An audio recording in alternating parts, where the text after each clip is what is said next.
There will be Afghan food for lunch. These boys have found shelter in a social youth house near the city of Freiburg in southern Germany. Mohammed has lived here for a year. He says he is still a minor. We have to go to school at 6 in the morning. At 1 in the afternoon, I return. Usually we cook for ourselves then, but sometimes our social worker does it. Mohammed and 13 other young men are like a family. Their real families sent them away from Afghanistan on their own. The Taliban had threatened them, says Mohammed.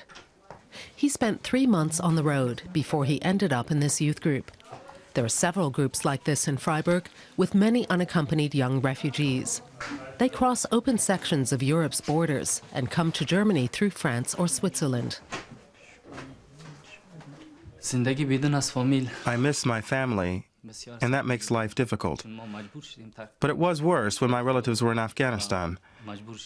Now they've made it as far as Turkey, so now at least I know they're safe.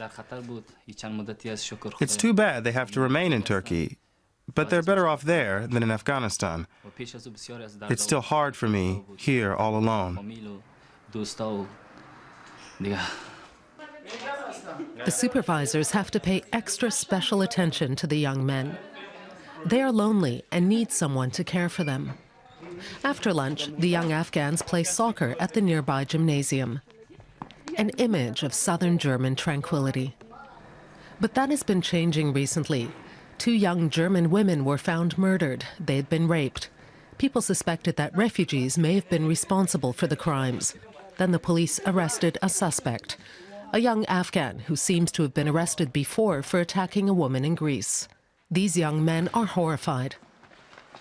I'm very sad about what happened, about Maria's murder in Freiburg.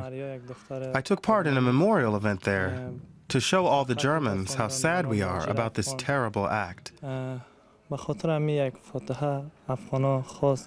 We are very sorry about this. But every society has good and bad people. I just want to say that just as not all fingers on a hand are the same, not all Afghans are the same. The tabloids published photos of the suspect. He is alleged to have murdered the 19-year-old medical student Maria on this bicycle path. Maria had worked as a volunteer to help developing countries. Freiburg is in mourning. The university town is known for its unusually liberal politics, a green mayor, ecological policies, and openness to foreigners. Many people here help refugees on a voluntary basis. But now the mood might change. Refugees may all be under suspicion. The unaccompanied young people in Freiburg are a problem. Everyone's talking about this, and skepticism is growing. People are generalizing and saying, all refugees are like this. That's the worst thing that can happen. Fear is growing. And women here no longer feel safe. The numbers show that danger is not increasing.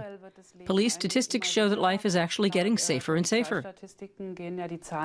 The figures for violent crimes are falling year after year, so it's actually becoming safer. But the mood in Freiburg these days is volatile. Clubs like Afghan had already banned several migrants, especially from North Africa, from entering the premises. And some clubs have now launched a new Get Home Safe initiative. Their bouncers have been instructed to let a woman in immediately if she's seeking help. We have neighborhoods that you shouldn't enter at night without protection, without company. We didn't used to have that. Violence against women existed in Freiburg before the immigrants arrived, but now bars and businesses in the city are setting up a network of safe spaces. And this is due to fear.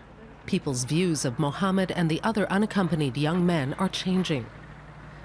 But the young refugees are also afraid. After such events, are their asylum applications more likely to be rejected?